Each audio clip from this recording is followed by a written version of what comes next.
Dans cette vidéo, on considère un triangle rectangle ABC, rectangle en A. Souvenons-nous, la somme des angles d'un triangle vaut toujours 180 degrés. Dans ce triangle ABC, l'angle BAC mesure déjà 90 degrés. Si j'enlève 90 à 180, il va rester 90 degrés pour la mesure des angles qui se trouvent ici. Donc les deux angles ABC et BCA, ces deux angles-là sont donc des angles que je vais matérialiser ainsi, sont des angles aigus. Ils ont une mesure qui sera inférieure à 90 degrés.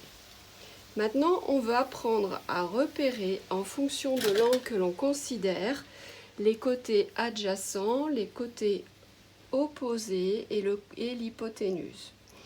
Alors, si par exemple je considère l'angle qui est ici, que je suis en train de repasser en jaune, son côté opposé, c'est imaginer, on voit un œil de profil. Si je suis la direction regardée par cet œil, eh bien l'angle opposé ici, c'est le segment AB.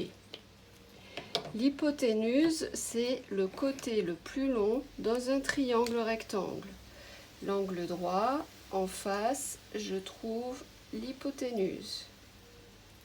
Et enfin, le troisième côté, ce sera ce qu'on appelle le côté adjacent. Maintenant, dans ce triangle ABC qui est identique au premier, si au lieu de considérer l'angle ACB, je considère l'angle ABC,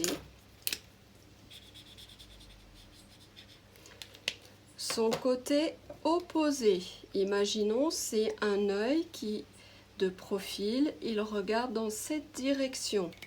Voici son côté opposé. L'hypoténuse, c'est toujours le côté le plus long dans un triangle rectangle. Ça ne change pas. Et le troisième côté, on l'appelle le côté adjacent. Attention, selon l'angle que l'on considère, le côté opposé ou le côté adjacent n'est pas le même en fonction de l'angle.